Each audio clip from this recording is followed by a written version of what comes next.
बंगोपसागर में लघुचाप पश्चिम उत्तर पश्चिम दिगरे गति करी 48 घंटे नेब अवपातर रूप प्रभाव में राज्य में 16 तारिख जाए लगी रहिबा वर्षा। आज प्रबल वर्षा पई 14 जिला को येलो अलर्ट।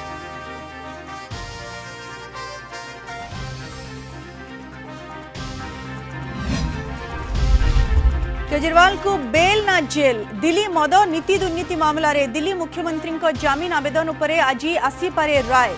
पूर्व ईडी मामला रे मिली जमीन।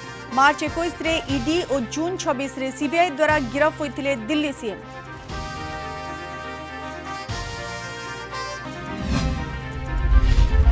बर्ड फ्लू पर सतर्कता। 3 मास कुकुड़ा चाष बंद। पिपिली डेलांगो सत्यवादी रे कुकुड़ा चाष उपरे कटकणा लगाइला पुरी प्रशासन।